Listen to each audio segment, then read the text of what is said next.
peut déjà parler de l'utilisation du verre dans l'histoire chez les Égyptiens, 4000 ans avant notre ère. On ne l'utilisait pas encore dans la construction. Cependant, il servait à recouvrir de petits objets. Plus tard, les Romains passent maîtres dans la fabrication du verre, tellement qu'on utilise leur méthode jusqu'au XVIIIe siècle. À la fin du XIXe siècle, le verre n'est plus un objet de luxe. Il devient un matériau de construction indispensable, au même titre que l'acier et le béton.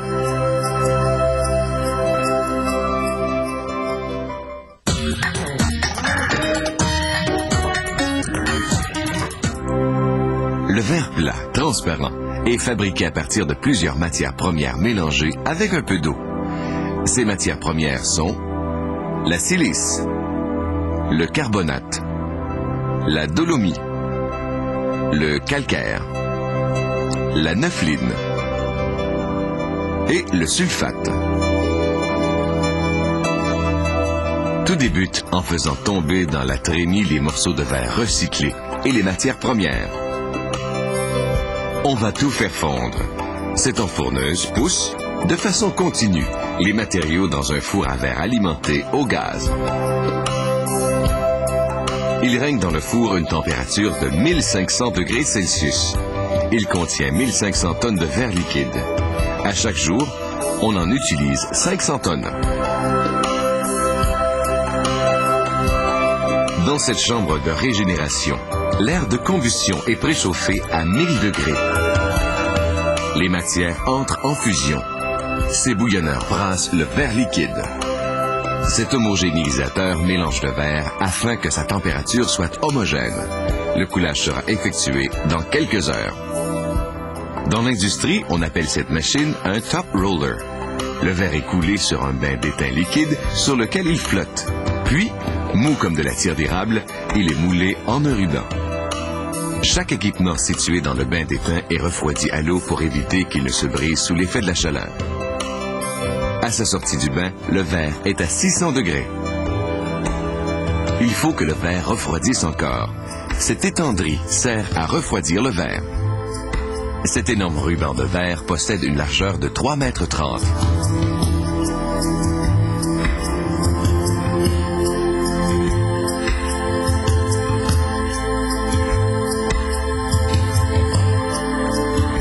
Le ruban de verre roule doucement sur ses rouleaux tout en refroidissant graduellement.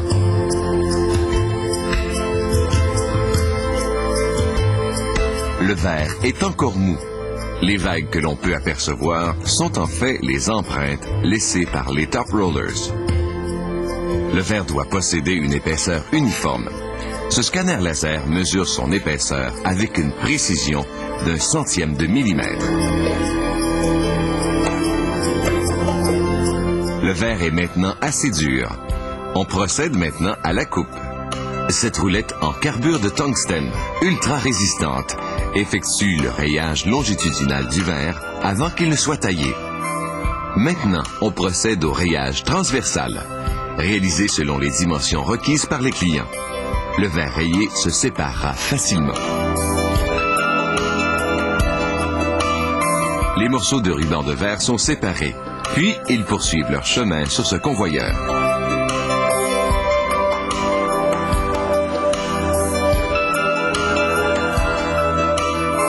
Ces galets rompeurs taillent les côtés du ruban de verre.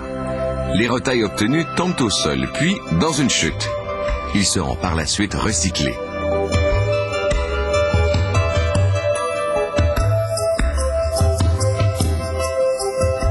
Ces rouleaux, recouverts de caoutchouc, acheminent les plaques de verre au département d'inspection. Arrivées au département d'inspection, ces immenses plaques de verre sont manipulées avec grand soin. Elles sont placées à la verticale.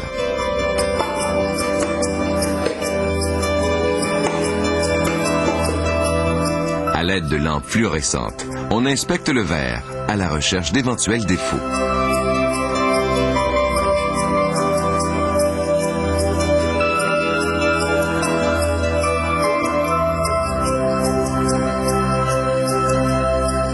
Une fois inspectées, les plaques de verre sont manipulées, une à la fois. et seront entreposés à la verticale. La fabrication du verre a nécessité plusieurs jours de travail.